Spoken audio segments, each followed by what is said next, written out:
கர்த்தர் சொல்லுகிறது என்னவென்றால், இதோ நான் சமாதானத்தை ஒரு நதியைப் போலவும் ஜாதிகளின் மகிமையை புரண்டு ஓடுகிற ஆற்றைப் போலவும் அவளிடமாய் பாயும்படி செய்கிறேன்.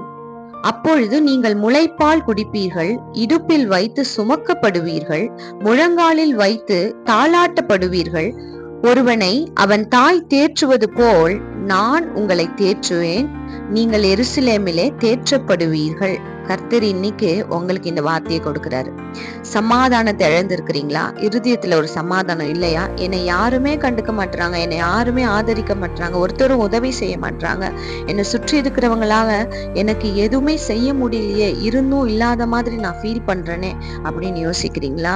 தாய் தந்தை இல்லையே, ஒருத்தரும் என்னை தேற்றுகிறதற்கு ஆள் இல்லையே அப்படின்னு சொல்லி நீங்க வருத்தப்பட்டீங்கன்னா, கர்த்தர் இன்னைக்கு சொல்றாரு, வசனமே அப்படிதான் ஆரம்பிக்குது. கர்த்தர் சொல்லுகிறது என்னவென்றால், இதோ நான் சமாதானத்தை ஒரு நதியை போல புரண்டு ஓட போகிறது. நம்ம இருதயத்துல சமாதானம், மகிமை எல்லாவற்றையும் கர்த்தர் நம்ம இருதயத்துல பூர்ணமா தரப்போறாரு.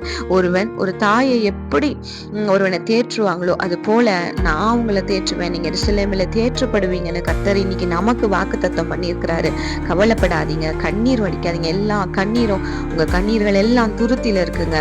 அவர் உங்களை தாயை போல தேற்ற வல்லமை உள்ளவர். வார்த்தையை விசுவாசிங்க, நம்புங்க, அறிக்கையிடுங்க. ஏசாயாவின் புஸ்தகம் 66வது அதிகாரம் 12-13வது வசனம். இது அகைன் படித்து நீங்க அதை திருப்பியும் நீங்க சொல்லி பாருங்களேன். கர்த்தர் அப்படியே நம்ம வாழ்க்கையை மாற்றுவாராக. ஆமென்.